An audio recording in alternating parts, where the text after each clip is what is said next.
The Stunticons are a group of 5 rebellious Decepticon automobiles that Megatron can barely control. They are the mortal enemies of the aerial Autobots. The Stunticons consists of the merciless Motormaster, the victory-obsessed Dragstrip, the gloom-ridden Dead End, the psychotic Wild Rider, and the paranoid Breakdown.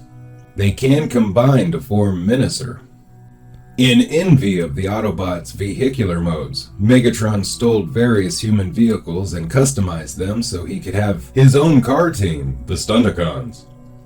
Before they were given life, he brought them out for a test drive via remote control, forcing them to flip, somersault, fly off the road, drive up cliffs, and bash through forests without a scratch. The Stunticons, having satisfied Megatron's idea of normalcy, he headed to the supercomputer Vector Sigma on Cybertron to get cybertronic personalities for them.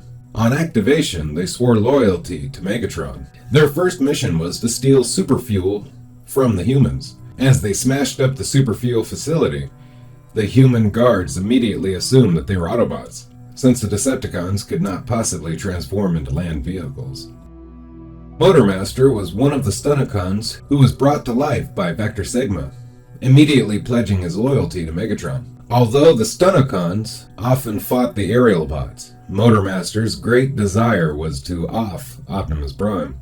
As Megatron searched for the Pearl of Bahadun in Turkey, he became aware of the Autobots' involvement in the cross-country Europa 200, ending only miles from his dig site. In order to prevent interference, he commissioned Motormaster and the Stunticons to prevent any Autobots from making it to the finish line. Motormaster personally saw to the disposal of the Autobot stunt driver, Wheeljack. It was an extended battle between skill and power, but the Stunticon leader eventually caught his prey by crushing him beneath his massive frame. On another mission for Megatron, Motormaster dispatched his fellow Stunticons to collect several scientific components which the Constructicons needed to finish a new superweapon. Motormaster himself stole the world's largest and most perfect ruby from its place in a museum. His path back to base was blocked by Optimus Prime himself, giving Motormaster his long-awaited chance to prove he was the true king of the road.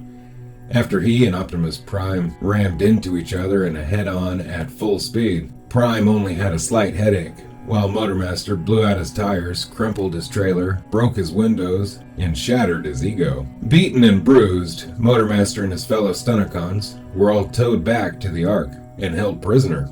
Unaware of Megatron's full plans for the components, the Autobots conceived of a scheme to infiltrate the Decepticon camp disguised as the Stunticons, using camouflage paint to alter their appearances. To add insult to injury, Optimus Prime took Motormaster's place among the fake Stunticons. After the Autobots left, though, Breakdown managed to vibrate himself loose from his cage and let Motormaster and the others free as well. They merged to become MENASOR and swept aside the meager resistance the Autobots had put up at the Ark. Flying to Megatron's hidden construction site as MENASOR, the Stunticons confronted their imposters and exposed the Autobots' Trojan horseplay. Still, Prime had arranged a double-cross and had tampered with Ruby's property, causing Megatron's superweapon to explode after only a short use.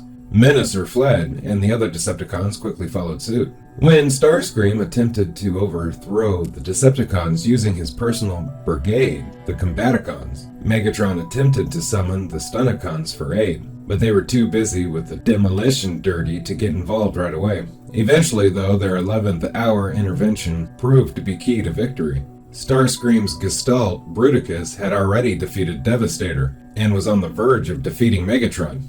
Motormaster convinced his fellow Stunticons that Starscream wouldn't know when to quit, and that they better ensure Megatron stuck around. Combining into MENASOR, they took Bruticus by surprise by attacking him from behind and knocked him flat with a single punch. Like most Decepticons, Motormaster was left leaderless and near powerless after the destruction of Unicron and the disappearance of Galvatron. By 2006, he and the other Decepticons had retreated to a burned-out hulk of a planet called Char, a world of ash and ruin. Certain that the Decepticons could be reborn as a fighting force if they only had a new leader, Motormaster contributed nearly the last of his energon for Cyclonus' hunt for Galvatron and collapsed on the spot as a result. Still, when the Quintessons arrived in the interim offering Energon if only the Decepticons would help destroy the Autobots, Motormaster and the others naturally jumped on the opportunity. When Galvatron returned, though, he first shot Motormaster before ultimately agreeing to go along with the Quintessons anyway. This might be why Motormaster felt so strongly about Galvatron's inadequacy as Decepticon leader in later months. He eventually confronted second-in-command Cyclonus and demanded that something be done about Galvatron or else there would be a mutiny. It seemed to be an empty boast, however, as Galvatron just kept being crazy. Dragstrip.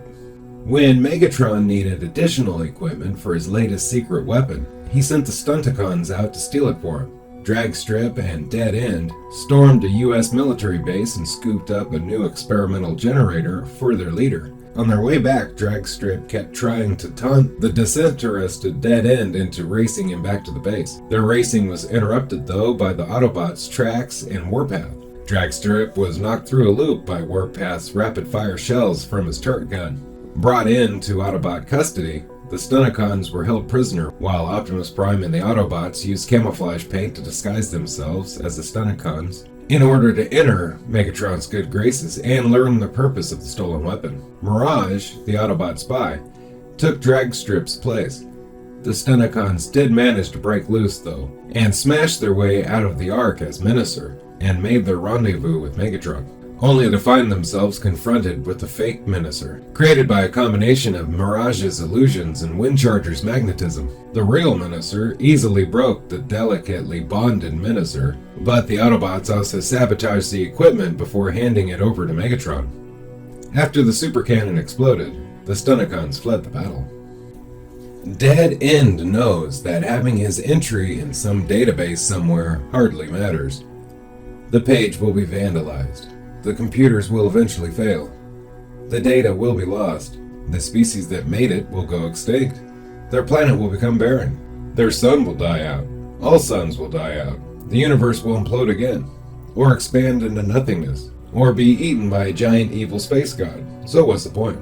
Despite this deep knowledge of the dark, inevitable pointlessness of existence, he spends an inordinate amount of time polishing and priming himself. Presumably, he has decided that if his expiration is inevitable, he's going to inevitably expire, looking good. This is something the other Decepticons are sure to tease him about, whenever they get the chance, which only depresses him even more. If you can actually motivate him to fight, he's a fearless warrior, and actually cheers up a little, since trying to save his own life can momentarily distract him from how ultimately brief and pointless it is.